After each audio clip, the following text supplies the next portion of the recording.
అసెంబ్లీలో ప్రతిపక్ష నాయకులుగా బీఆర్ఎస్ పార్టీ తరఫున మేము ప్రశ్నించడానికి వీలు లేకుండా మా గొంతులు నొక్కుతా ఉన్నది ప్రభుత్వం. స్పీకర్ గారిని ఏమనకున్నా,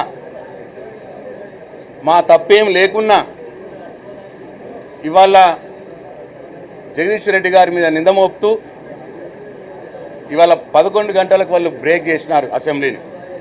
ఇప్పుడు 3 అవుతుంది. అంటే 4 గంటల నుంచి అసెంబ్లీని ఆపేసినారు. అంటే మేము మాట్లాడకూడదని, మేము ఈ ప్రభుత్వాన్ని ప్రశ్నించకూడదని ఇట్లా కుట్ర పన్నుతూ ఉన్నారు. చివరికి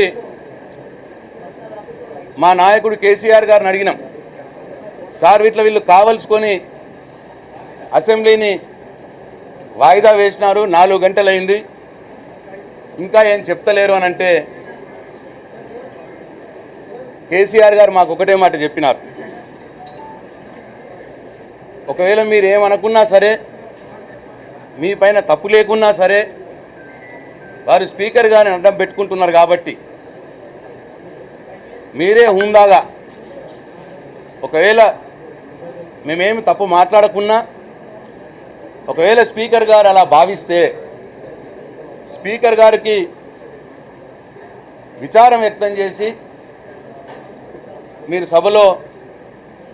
సభ నడిపే విధంగా చూడండి, ప్రజా సమస్యలు వచ్చే విధంగా చూడండి, ప్రజా సమస్యలపై ఈ ప్రభుత్వాన్ని నిలదీసి ప్రజలకు వారిచ్చిన హామీలు అమలయ్యే విధంగా చూడండి. మీరు ఒక అడుగు వెనక్కేసినా సరే, మీరేం తప్పు చేయకున్నా స్పీకర్ గారికి మీరు క్షమాపణ చెప్పినా సరే సభను నడిపే విధంగా చూడండి అన్న మాట మాకు చెప్పినారు. ఈ సందర్భంగా ఒకటి గుర్తు చేసుకున్నాం. ఒకనాడు కాంగ్రెస్ సభ్యురాలు డీకే అరుణ గారు వారు ఆమెనేదో అన్నారని చెప్పి వారు బాధపడితే ఆ రోజు ముఖ్యమంత్రిగా ఉన్నటువంటి కేసీఆర్ గారు, మంత్రి గారు అనేటువంటి కేటీఆర్ గారిని కేసీఆర్ గారే డీకే అరుణ గారికి క్షమాపణ చెప్పించినారు. చెప్పించి ఒక ప్రభుత్వంగా సభను నడిపేయడానికి చొరవ తీసుకున్నారు ఆ రోజు ముఖ్యమంత్రి కేసీఆర్ గారు. కానీ ఇవాళ 4 గంటలైంది, సభను నడుపుతలేరు. ముఖ్యమంత్రి గారు ఢిల్లీలో ఉన్నారు. వారి ఆదేశాల ప్రకారం మరి ఏం చెప్తే చేయటానికి మరి ఇక్కడ ఉన్నారా వీళ్ళు? సభ నడవకూడదా? ప్రజా సమస్యలు ప్రస్తావించకూడదా ఈ సభలో? మరి మేమందరం కలిసి కేటీఆర్ గారు, హరీష్ రావు గారు, మేము మొత్తం మా సభ పక్షం మొత్తం కేసీఆర్ గారు మాకు సూచించిన విధంగా ఇప్పుడే స్పీకర్ గారి దగ్గరికి, ఎల్ఏ మినిస్టర్ గారి దగ్గరికి వెళ్ళడం జరిగింది. మేము వాళ్ళకి చెప్పినాం, అయ్యా మా జగదీష్ రెడ్డి గారు ఏమీ అనలేదు, ఏమీ తప్పు మాట్లాడలేదు, స్పీకర్ గారిని ఉద్దేశించి ఎటువంటి అగౌరవంగా మాట్లాడలేదు. ఒకవేళ మీరు మాట్లాడిండో అని మీరు భావిస్తే మీరు ఇక్కడ ప్లే చేయండి, అఖిలపక్ష నాయకుల్ని, ఫ్లో లీడర్స్ అందరినీ పిలిచి జగదీష్ రెడ్డి గారు ఏం మాట్లాడిండో మీరు ఇక్కడ స్క్రీన్ మీద ప్లే చేయండి మీ ఆఫీస్లో. ఒకవేళ నిజంగానే జగదీష్ రెడ్డి గారు తప్పు మాట్లాడుంటే శాసనసభ 3 ఇతర ఫ్లోర్ లీడర్స్ కూడా జగదీష్ రెడ్డి గారు తప్పు మాట్లాడిండు అని అంటే తప్పకుండా మీరు నిర్ణయం తీసుకోండి. ఆ వాక్యాల్ని రికార్డు నుంచి తొలగించే అవకాశం మీకున్నది. లేదు సభ్యుడిని విచారం వ్యక్తం చేయమనే అడిగే అవకాశం మీకున్నది. అట్లా చేయండి అని చెప్పి మేము అడిగినాం. పోనీ అలా కాకపోతే మా నాయకుడు కేసీఆర్ గారు చెప్పినట్టు మా సభ్యుడు ఏం తప్పు మాట్లాడకున్నా, ఒకవేళ స్పీకర్ గారు తప్పు మాట్లాడిండ్రు, జగదీష్ రెడ్డి గారు తప్పు మాట్లాడిండు అని భావిస్తే వారికి విచారం వ్యక్తం చేయడానికి కూడా మా సభ్యుడు సిద్ధంగా ఉన్నాడు అని కూడా చెప్పినాం మేము స్పీకర్ గారికి, ఎల్ఏ మినిస్టర్ గారికి. ఇంత చెప్పినా 4 గంటలైంది, ఇంకా సభని వాయిదా వేసే ఉంచినారు.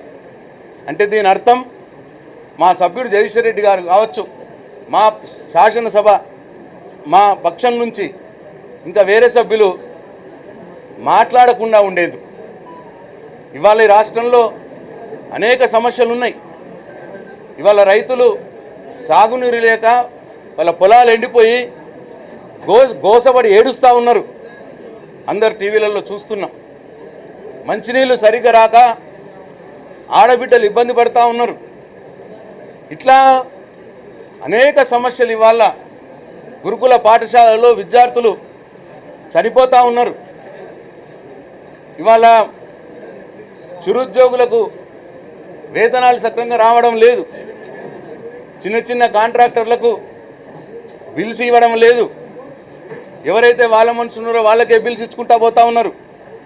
కాంట్రాక్టర్లు ఇవాళ సెక్రటరియట్లోనే ధర్నా చేసే స్థితికి వచ్చింది. ఇట్లా అనేక సమస్యలు ఇవాళ రాష్ట్రంలో ఉన్నాయి. ఇవి మేము ప్రస్తావించదలుచుకున్నాం. మేము అసెంబ్లీలో వీటి గురించి ప్రభుత్వాన్ని అడగదలుచుకున్నాం. తద్వారా ఆయా వర్గాలకు న్యాయం జరిగే విధంగా ఈ ప్రభుత్వం మీద ఒత్తిడి చేయదలుచుకున్నాం. ఇవాళ ప్రజల పక్షాన పోరాడే అవకాశం, ఆ బాధ్యత మా మీద ఉన్నది. కాబట్టి మేము తప్పకుండా అసెంబ్లీలో ప్రజా సమస్యలను లేవదీసి ప్రజల పక్షాన పోరాటానికి మేము సిద్ధంగా ఉన్నాం.